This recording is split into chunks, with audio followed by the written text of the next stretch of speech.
Yo, you sick of DC United yet? I'm sorry, crowdfunding roundup. No DC United in this video. Roundup this week. Gen Con, we talked about it yesterday. Upcoming this weekend, we have a little bit of Dinos and Dodos and riding and racing Mario Kart style, but you're not tuned into that. You want to know what was big on crowdfunding this week? What are Chris's opinions on it? What do I need to know? And everything else in between. And I'll rant and ramble because it's fun. It's my channel. I love talking about board games. If you don't like talking about board games, well, you're in the wrong place. Let's go! Are you feeling lucky, punk? Dead Reckoning. I don't know why I did that. I can't help myself sometimes, right? If you can't have fun with this stuff, why do it in the first place? $250,000. The latest expansion content from AE Jeebs. I don't want to say flagship. That's a bad dad pun.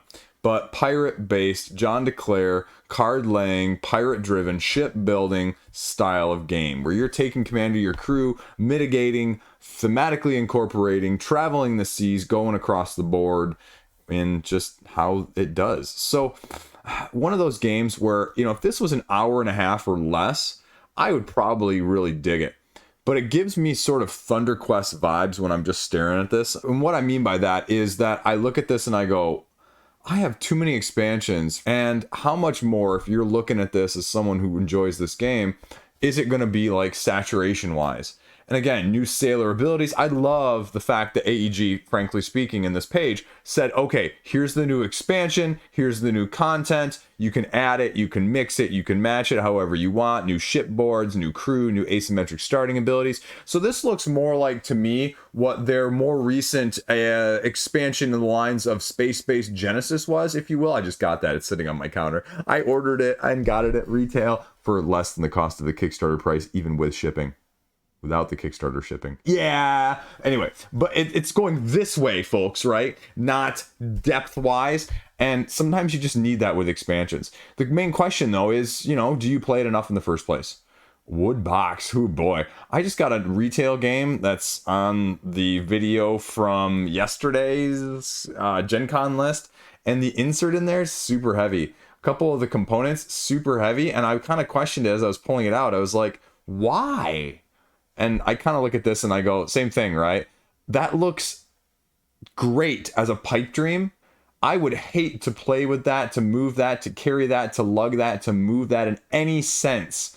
So the practicality factor of that is not, no, I'm sorry. Even with leather handles, wood is super heavy. So I'm going to leave that alone for phrasing purposes.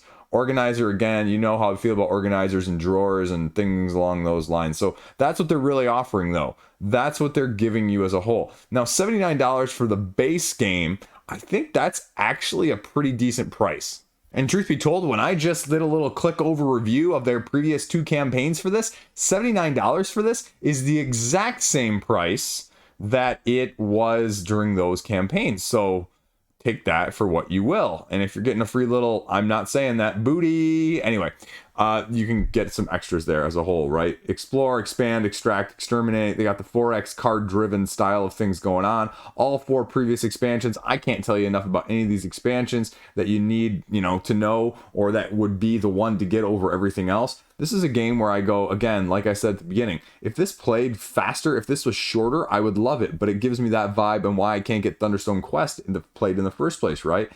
Hour less, Aeon's End, boom, shakalaka, perfect fit for me right now. Setup, teardown, hour and a half to 2 hours, starting to push things. That'd be my only question. Is this the one that you get? I guess maybe more so if you're just going in more than anything else at this point new. But that's been the thing with AEG, right? Like I mentioned with the space-based expansion. I got it for $28 shipped. It was $30 before shipping on crowdfunding when their trio ran. Where do you support them? That's the question you have to ask yourself, as mostly now a non-exclusive side of things. So there you go. Then we're going over and we're doing Dungeon Degenerates, $117,000. Now, truth be told, my first look at this page, 3 new box expansions for sort of this crawl-esque, go across mini mission, head-to-head sort of game, if you will. Someone in the comment section was letting me know that it was $45 difference between, what the early bird was and what the non-early bird was. So let's check that out. So doing a quick look-see at this right now, right? This is the 3 expansions with the little Kickstarter exclusive. whatever, like little hand of Vecna they've got going on here from a pewter style things. They offer like one exclusive every, right? You know, it's Necromancer's hand, whatever. You know what I'm talking about. And so that's $15 as an add-on because you add it separately. And all three of those are going to cost you $120. But as someone astutely told me in the comment section before this campaign, you also had the 110 and the 100. So again, and the 90, sorry. So if you added that separately, because if you look at this description doesn't include this exclusive. So you'd have to add that for $15. So that's really $105. That's really $115. And that's really $125. So it's not as big a discrepancy as I think people were concerned about, because really you're looking at 135 versus 125 versus 115 versus 105. So it's $30 difference if you got in here. But again, you know, grass is always greener. That's 600 people. The big reason I think that pledge level in terms of exclusivity and limited numbers, just as it sort of cheeses me a little bit in a different way of the strategist pledge from Chip Theory, is that it cheeses other people off too, right? You know, the question is at those, you know, pledge levels now at the 120 or at the 135, you know, if that's going to be where it is, because again, the 120 and 135, the add-on's $15, so you're not even saving when you're bundling it at the pledge level. So that's kind of weird, unless I'm reading that wrong. I probably am. You know, I'm always going to hear about it in the comment section. You know, that number is going to, you know, sort of peak. It's going to sort of plateau, and that's what happens. And yes, you have a couple, you know, significant other people at pledge levels of the $700 pledge level, and one at the retail $1,000 level, and you have some at just the, you know, the getting in now side of things at the really, really low one, and so you can get that, but you know, that's why people don't do it. And you're getting 3 of these expansions, Dirty Deeds, you're getting a whole bunch of more monsters, a bunch more factions, a bunch of many more missions. And then you have the Goblin mode, which is a big new campaign thing of goblins, of how you have to meet whatever their needs are and their reign is going on. And then you have the Moon and the Moon Madness expansion here. And you have Moon Wizards traveling to the Moon Discovery, and everything else that's going to go along with that as well. Just a Lands of Galzier, monsters popping up, unexpected mini quests along the way, crazy, you know, neon color metal-esque vibe, and a whole bunch of add-ons from the previous catalog. So I mean, I feel like this is one of those games you're super all in on, or you see it in passing every like 2 years or so that it comes to crowdfunding, and you can kind of get some of the stuff that you want. And that's the biggest demand or clamor I've seen in the past, is sometimes they don't offer stuff from previous campaigns, period.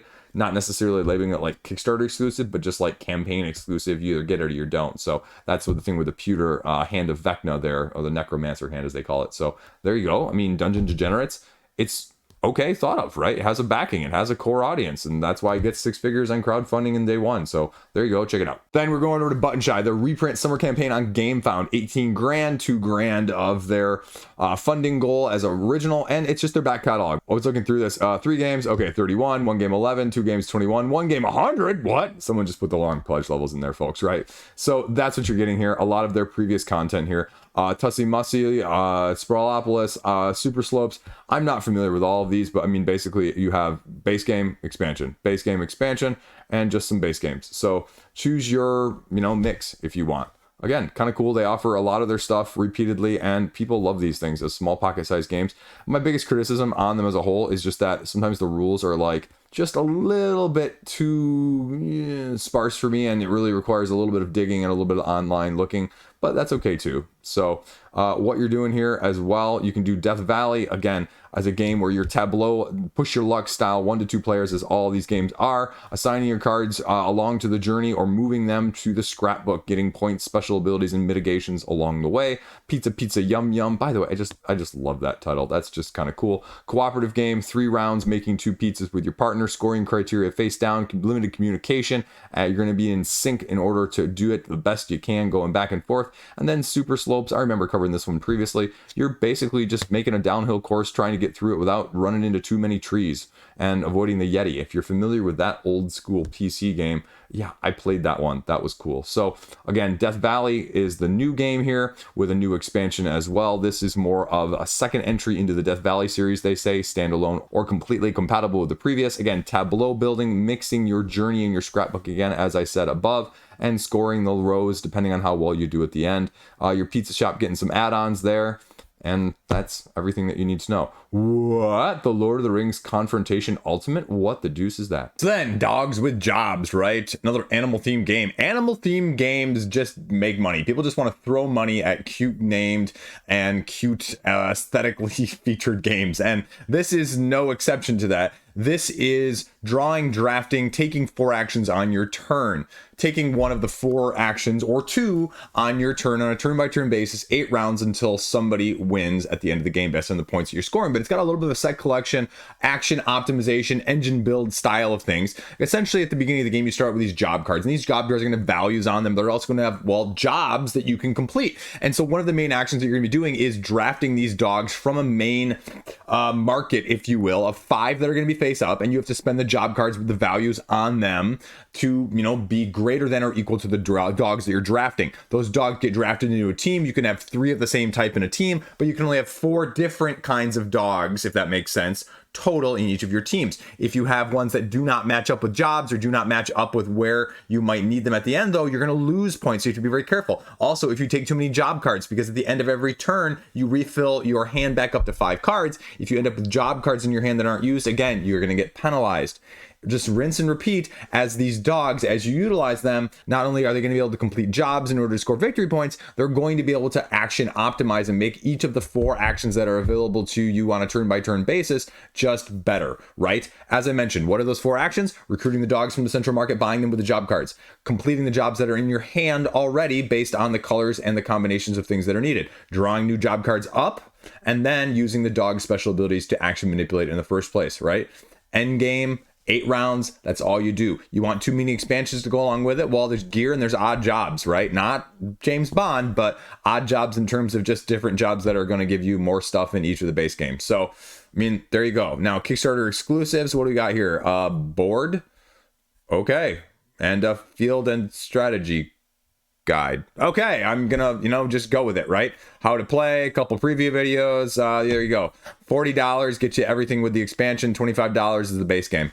You know what? You do it. First time creator here, Lab 380, and there's a bunch of other stuff on the page. It's straightforward. What you see is what you get, and rule books there too as well. That's how I knew what this game was about. So take that for what you will. Now, so food for thought, a game about food and choices. You go down and you go, okay, this looks like something new. This is something like, I've seen this a little bit before, but it looks kind of cool. It looks kind of different. And then it goes, actually, you know what? This is a 2019 game, Consumption Food for Choices. This is an all new edition. They basically refreshed the art, refreshed some of the design work, and gave you just a little bit of extra gameplay content as a whole.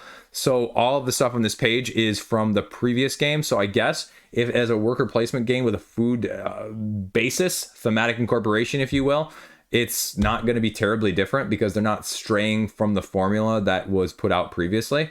But it's just whether or not a worker placement food-based game is for you in that sense. Expansion modules that are going to be discussed even not on the page, they say, in later updates. So, again, I'd like to see a little bit more slight stretch goals there as well. And it just talks about the basic worker actions you're going to be taking as you're selecting one action on your turn, including recipes, activities, shopping for more food, visiting the market to get the other ingredients you need, as well as eating out or eating in general. So you take an action, you block it or reduce it, how many other people are going to be able to take it at the same time, 6 rounds, rinse and repeat, and then you're done. Expansion content to go along with it, which is going to be your main incentive as a whole. But again, like I said, try it online and see everyone else's reviews from 5 years ago. Gosh, 2019. I wanted to be like 2019. That was 3 years ago. Nope, pandemic did that. And then they just kind of go over down here. What are the actual specifics different, right? Like reworded some stuff, reworked some stuff, little food token changes, icon change, graphic design, rulebook revisited, that sort of thing. So again, give it a look. See, it's going to be $47 plus whatever shipping is going to be. It's about another $10 in the United States or North America from that side of things. So there you go. Final 9, a disc golf card game with a reprint and expansion, $6,800. So it just funded. Basically, you set up this little grid in the form of this square that's represented it with a mini card, and then you play these action cards as throws that have little sequences or little how it's going to be moving. You combine them along with the other abilities or mitigations that you have, and you try and get the lowest scores on as many holes over as many holes as you want to do. So that's it in a nutshell. Card upgrades along with it as a whole, expansion packs to give you more variety, and a suburbs course in case you really want to throw through the streets. So that's a phrasing issue. Anyway, free with expansion pack there as well. So again, people like it. You can get it as well. What is the actual pledge content here for this one, though? I wasn't actually aware of that. Early bird's only going to cost you $26, and this is a core game. So this is a standalone extra that can be incorporated. The expansion, though, is going to be basically the same.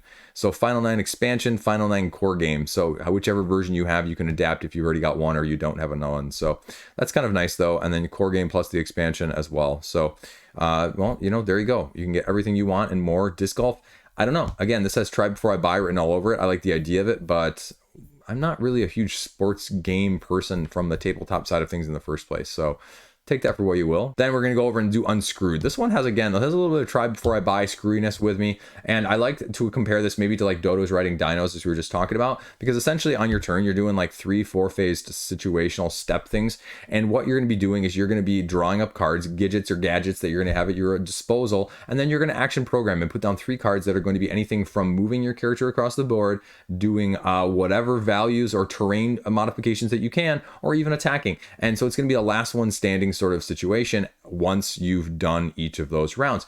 Gradually, though, a la sort of a King of the Hill situation video game style, the area on the board in the first place is going to be smaller and smaller every single round. So if you ever run out of room or you go off the edge or someone pushes you off the edge or pushes you into one of those bad areas, you're out. It's just last one standing. So this one has, again, a little bit of craziness, a little bit of chaos. I'd like to see some of the powers probably first hand. And so that'd be my only question. And so are they all asymmetric? How much of them are unique? How much of them are just crazy overpowered? Because it gives me sort of a little bit of a Wiz War vibe, you know, as a whole with a slightly different aspect. And again, I don't care about the aesthetic. It's not a huge fan of the cartoony art here, but at the same time, if the gameplay triumphs, right? Gameplay triumphs over everything else. So that's it. Shrinks every round. Boom, there you go. There is a rule book. There are a bunch of playthrough videos that you can check out here in addition.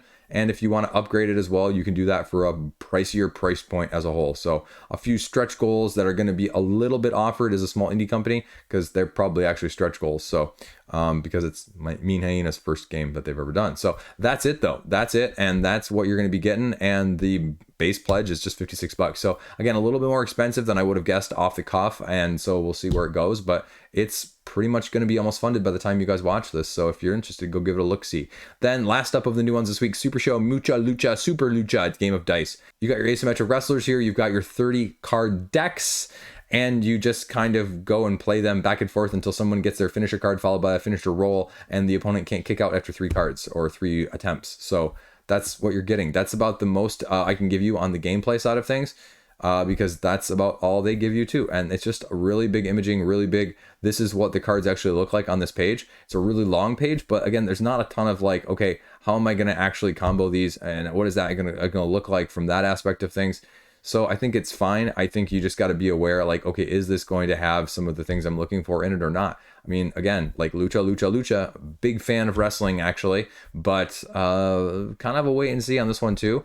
But it's got, you know, already a ton of money. See, look how long I'm scrolling this, right? $45,000, which is freaking insane. So if you like it though, that's probably why it's from the creators of Mucha Lucha and Super Show. So it's got some outside help, outside interest in the first place. So that's great. And hopefully the game is great along with that. So now let's go on to the section of games that we've covered previously, but I wanted to throw in some updates on where things are at. Let's segue. Let's go to we've already covered these, but let's give updates since we last talked about them, because there's not many games this week, part of the video. And first up, Luthier. Nearly $600,000. I will be having a video out later this week with my thoughts on it this week. Next week, before it ends, so probably Monday or Tuesday, if you want to know Liege's thoughts, if you want to know Chris's thoughts, Chris doesn't know why he's talking in third person, that's the time that it'll be coming out. Also, Dodo is writing down his first race, which we'll talk about again in a second, but it's heavy. The rulebook is heavier than I thought. The actions are a little bit more complex than, you know, say your Distilleds. If you're looking for that though, that's what you're looking at. It's deluxe. Are you deluxifying? That's what you need to know. Stretch goals? Nope. There's going to be, you know, just one here with the backers from Distilled. Like beating the backers in total number, that is. That's it. That's the only update. There really hasn't been anything else that you need to know. This is either you're in or you're out. And if you're out, you can still get it at retail. You're just not going to have the deluxifications, which is okay. Right? Right. Catacombs. Fortress of Nazemoor, $100,000. Again, Fortress, you know, Catacombs has got a good thing going. It's just, again, like I said previously, where's the saturation from? If you have it, do you need more? I think it's great. I think this game is a fantastic one as a whole. It's expensive standalone though, but you can also get it if you don't want all the extras to go along with it. So I like that option in the first place.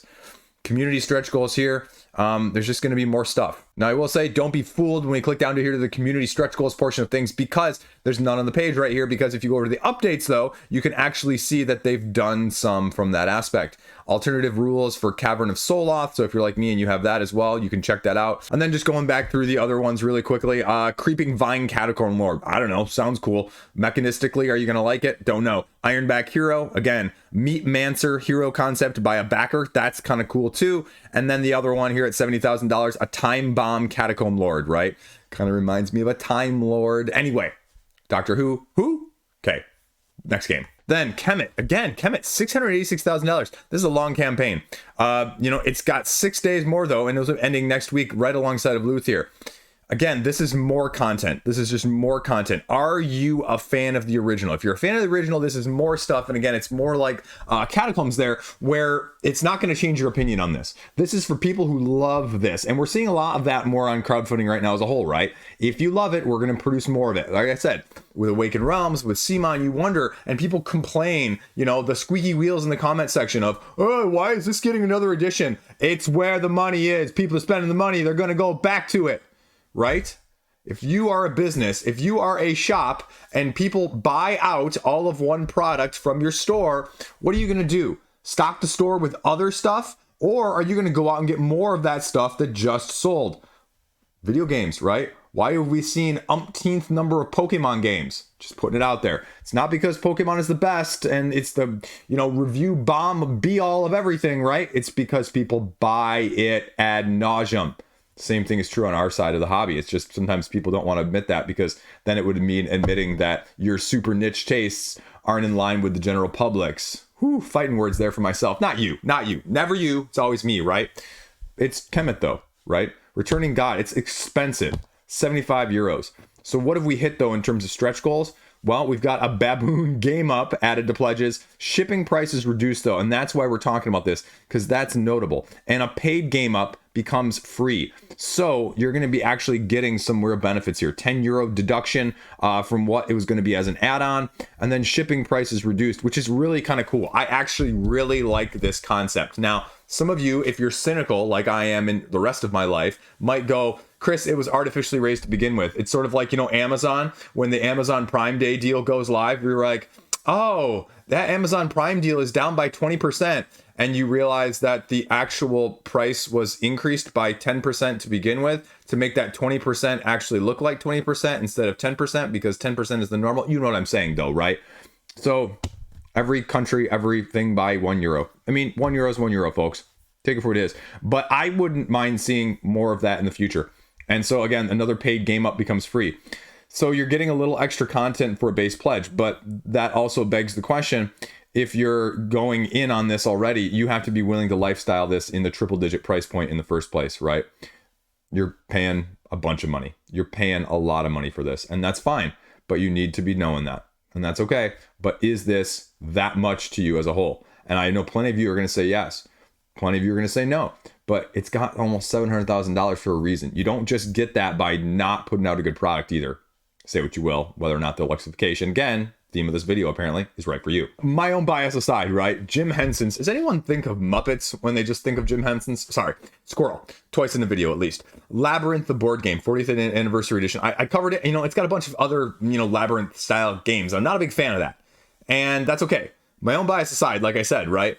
I'm relatively impressed that this has $200,000. Is it going to be good? Are you really going to love it? The bottom line of it is, I guess with a game like this, I'll put this out there. This isn't going to be my taste. But if you get this and you love what this is putting out there, sometimes, you also just say screw it from reviews. Because I also find myself a little bit too biased looking for reviews at times, right? Like, I was just looking at reviews for shows and movies online, and I was scrolling through stuff, and I was like, okay, I really liked this show. And then I found it on this ranking list, like super low comparatively to some of the other stuff I've seen. And I'm like, this show was a lot better than. And so sometimes I think we put too much stock in other people's thoughts on things. And that's where I'd say, if this is you, go for it. If this isn't you, you know what? That's cool too. Don't crap on other people's parades. Ascension Legends, Stoneblade, right? What's surprising to me with this more so is that this is at the same level as Labyrinth was, right? Because this is the one, right? I see espoused online as what's the best deck builder, right? It's this and Dominion that are always shouted from the rooftops. But that was my concern when it launched was, is it still as good or has it just fallen by the wayside? So I'd really like to see this one come out with guns swinging. And if you're at Gen Con, they're apparently demoing this at Gen Con. So you know what? I would love to play this at some point. I would love to see what they've done with this to make this system just, you know, more modern in that sense. More, you know what? I don't want to think of it as the original back then. I want to think of it as, wow, this is still really freaking good. That's what I want to see with this. And as someone who wasn't attached to it at all, it has try before I buy written all over it for me personally.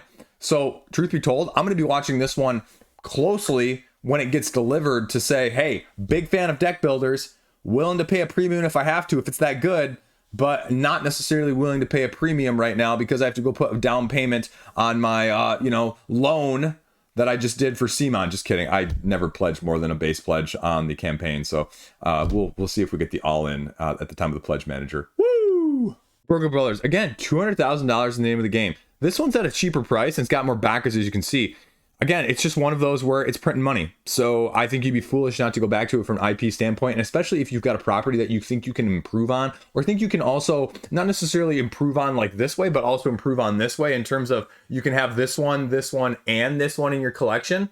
Again, I don't see why not from a business standpoint. And clearly, again, as we've seen with a lot of other properties, there isn't necessarily such a thing as a saturation as a whole, because otherwise a lot of the stuff that we were just talking about wouldn't be making so much money. So I like what I'm seeing with this one. This one, again, though, has try before I buy on it, just because I'm a little bit skittish nowadays with this stuff.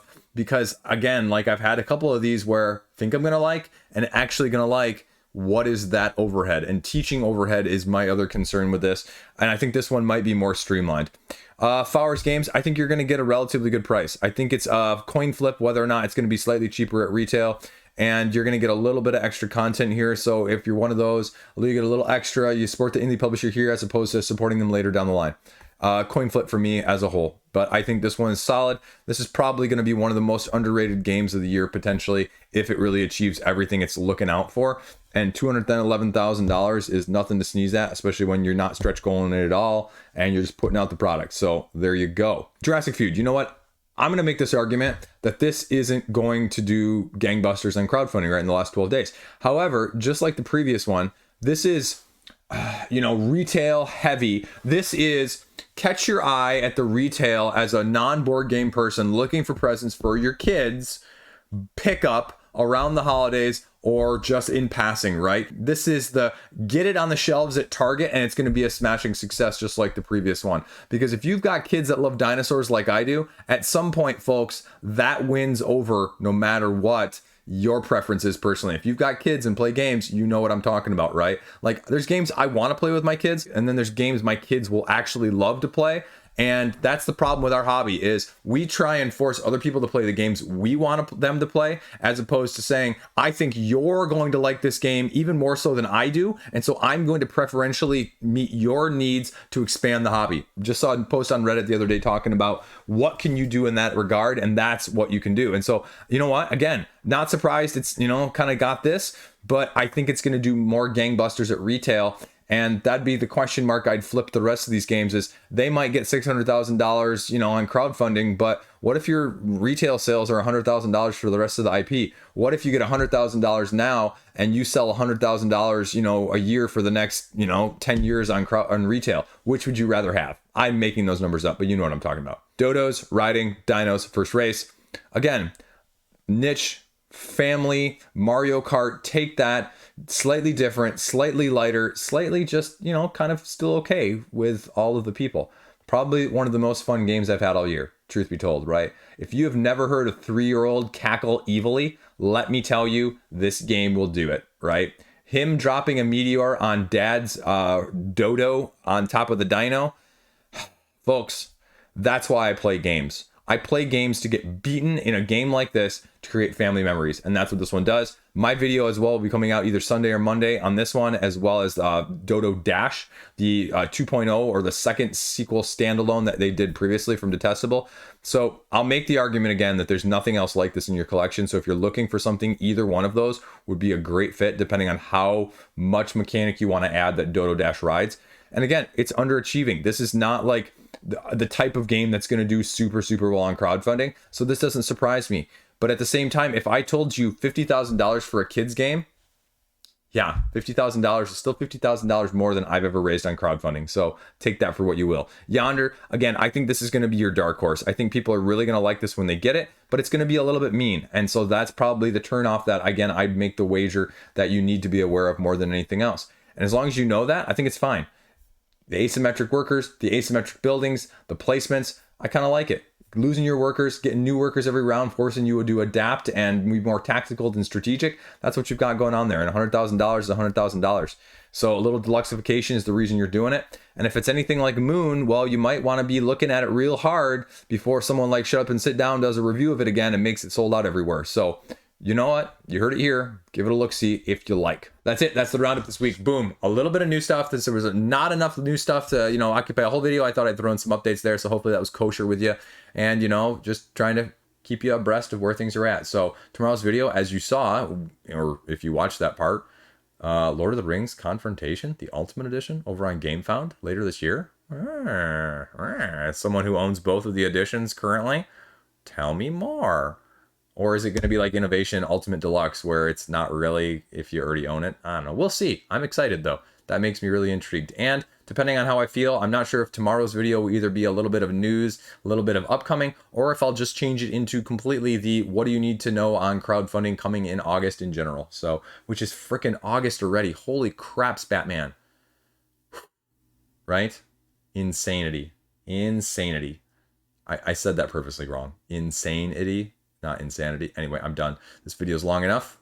Hopefully you had a great freaking day and play something fun this weekend. I have a couple review things that are going to be getting to the table. Nocturne, Flat Out Games, Gnome Hollow from the OP. I just got the Gardens, the Rose Gardens one from Rose Gauntlet, I think. Rose Gardens? I forget the name of that game. Wild Gardens? I'm doing horrible. It's too late at night. Don't ask what time this was filmed or edited or put together. I'm done. Peace out. I'm going to get myself in trouble. But I'm looking forward to playing all those games. It's going to be a good weekend. Oh, Leviathan Wilds too. And Luthier. It's going to be a busy weekend. Have a great day. You'd know more of that if you had been a subscriber to my Patreon, by the way. My Patreon, right? I know, I'm working on the coffee thing. Devin, I'll email you about the shirts too. Peace out.